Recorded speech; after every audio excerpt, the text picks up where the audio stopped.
Okay, may mudto na usab kanatong tanan Luzon, Visayas, Mindanao, may mudto Philippines, may mudto world, may mudto universe. Ada na punta mga higala, dinay atong tulumanon sa kahanginan, C on A, Catechesis on Air, ug ako lang gihapon kini inyong ubos nga alagad, Reverendo Padre Edwin Academia Akap. Abino, adlaw karon nga Sabado, no? Pizza uno na gyud mga higala sa bulan sa Hulyo tuig 2023. Ayan, no? Nahala.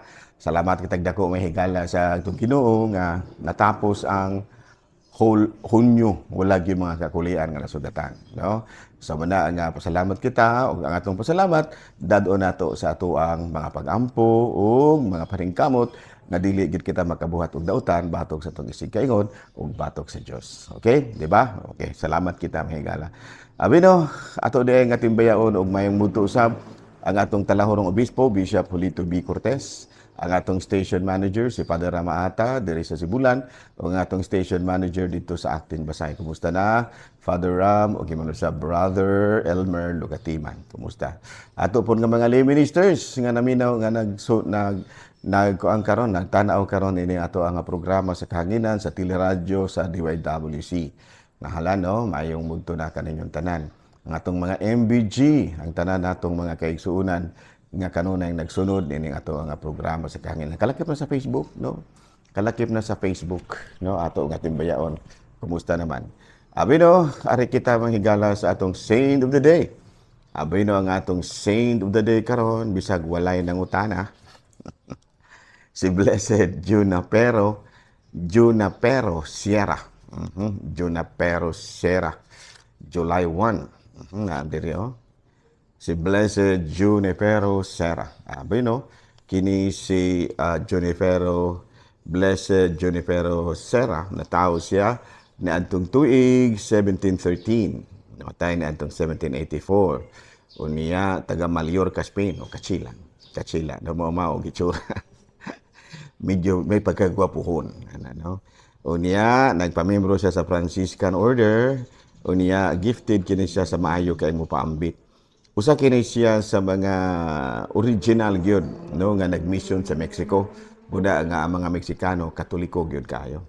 Unya nakakuan pud siya, nakaapil pud siya sa mission paingon sa California, no? Sa to pabanggiitan gyud ni si si Blessed Junipero Sierra. No, unya matud pa kining usa kini siya sa mga nagpaluyog yun nga ang mga native sa kining Mexico matagaan gyud og Bill of Rights. No, kana bitang may katungod gyud isip mga katawhan. So usa sa mga nagpaluyo nga mahulma kining mao nga balaod nga naghatag og katungod sa mga native Mexicans, no, kining mga Incas, mga Incas man sila. Okay, nahala, no, padayon ta sa ato ang mga buhatono ni ining kamod tuhon.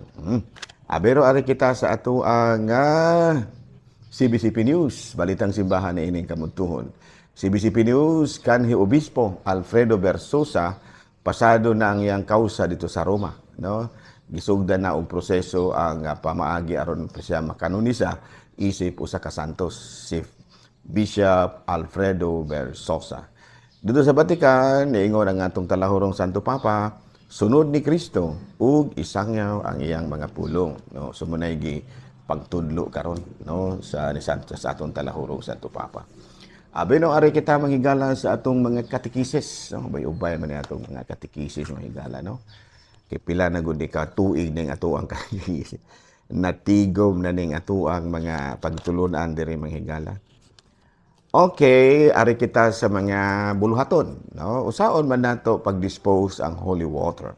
Ayan, no? Kanang usahay bitaw kanang bitaw labi na sa mga simbahan, no? Di ba kamo po naapod may mga holy water sa inyo kay kanang usahay kanang matimpo nga Semana Santa ba kanang pagka Domingo de Gloria magpa-blessing mamug tubig, no? Yan usahay ang inyong tubig wala ninyo nagamit mo na nga naara. So unsa man ang pamaagi nga ma-dispose na siya, no? To prevent desecration, holy water cannot be thrown into the sink. Ayaw gyud ninyo na og ibutang sa lababo, tub or outside on the grass. It should be poured into a hole that has been dug on the earth in a location where no one will walk over it. Sa to pa, dili pwede na nga imong ibutang sa tanom. Dili nimo pwedeng ibutang sa kinang sagbot. Di nimo pwedeng ibubo dito sa kining lababo. Magpakalot mo og yuta. No, nga kanang lugar nga dili malakaw-lakawan ug adto ninyo didto ibubo ang bendita. Klaro ba? No, nahala, no? What is the difference between feasts, memorial, and solemnities? No? Unsa may kalainan sa fiesta o kanang paghinumdum lang o solemnidad? Solemnity is the highest of 3 ranks of celebration in the liturgical calendar. So solemnity, no? Bonus siya ang Easter Sunday, Christmas, All Saints Day, Ascension, Corpus Christi, and other celebration, no, or events in our Lord's life on earth and Lord's life on earth.